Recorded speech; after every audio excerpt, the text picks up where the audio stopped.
And there's some other big headlines. A senior Hamas official tells the AFP news agency that the militant group will likely respond to an Israeli ceasefire proposal in the next 48 hours. And this latest round of talks come as an Israeli airstrike hit the northern gate of Kuwaiti Field Hospital this morning. That killed a medic and wounded 9 others. This is according to a hospital spokesperson. The Israeli military has not yet commented on that strike.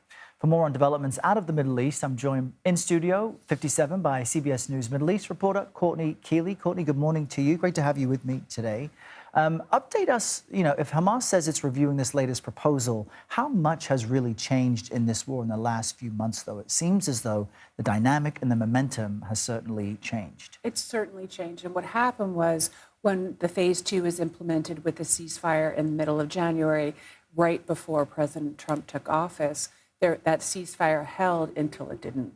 And now you have the Israeli military on the ground cutting up parts of Gaza, moving and displacing more Palestinians into a smaller area.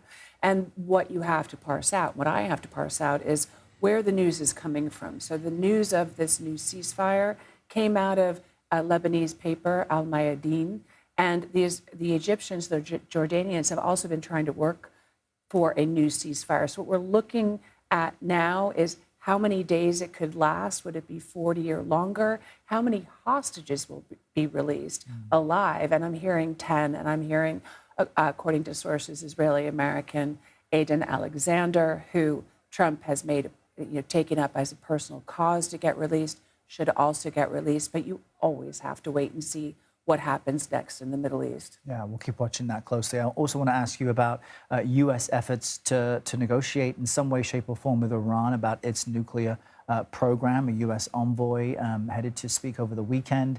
There should be more talks this weekend. Give us a reality check on what to truly expect out of these talks. The fact they're talking is quite stunning in terms of news.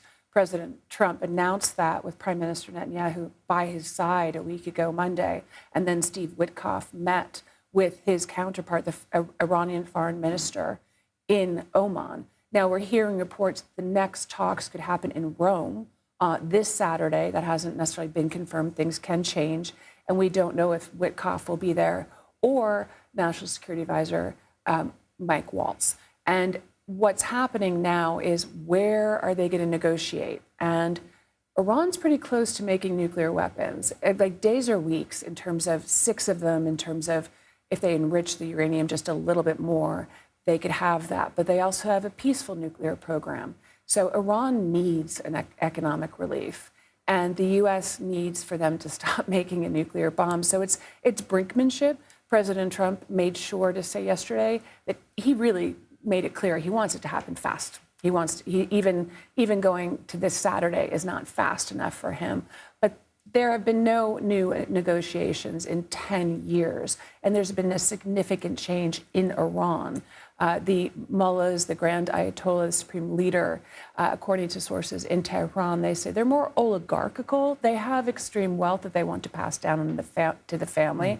And Khamenei is 85 years old. He's greenlit this. Will he stay on board? Because he's the linchpin. He's the key in all of this. As you say, the fact that they're talking says something. Courtney Kealy, great to have you here on this. Thank